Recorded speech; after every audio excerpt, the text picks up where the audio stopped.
camera? Okay. Yep. This time. This is a story that I tell frequently at Christmas time. It's kind of my Christmas story, but it's something that made a lasting impression on me, and so it's always been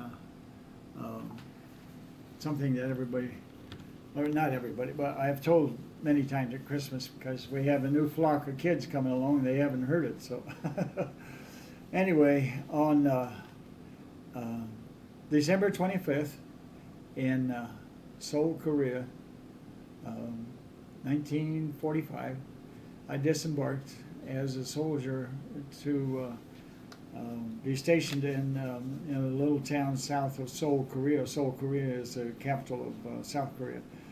But anyway, we disembarked and we walked down to the train station, and there was about 8 inches to a foot of snow on the ground, and of course all we had was the old GI boots, but that's okay as long as they were dry.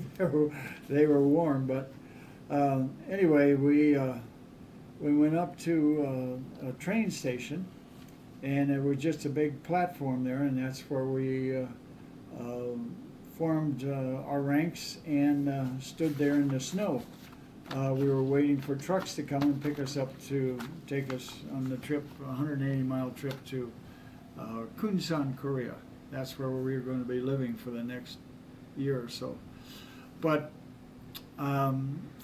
we were standing there in the snow, and we were standing at parade rest. What that is the way that you have the rifle to the side and your left arm up on the back on your belt. I, at the time, had an old GI overcoat. It was something that came down to about the ankles. I think they were left over from World War I, but one thing about them, they were extremely warm until they got wet. And then, of course, it was cold and wet, but not only that, but they weighed, with additional water, they weighed about 100 pounds.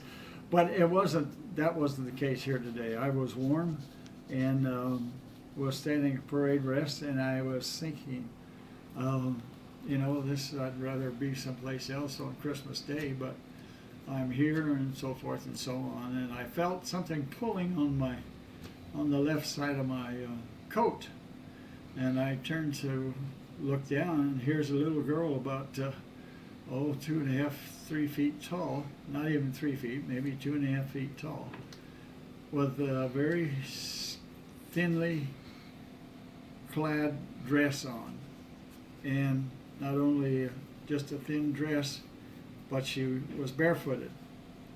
And I was so taken back with this that I really didn't know what to do. I wanted to pick her up, but yet I was in formation and I was not supposed to be moving, and about that time a sergeant came along and picked her up and carried her off. Well, ever since that time, I've wanted it to be known that none of my kids would ever be cold, especially on a Christmas day. They would always have a warm place to be with ample clothes and family around them, and so far it's worked out that way. And that was probably the most significant event that took place in Korea for me.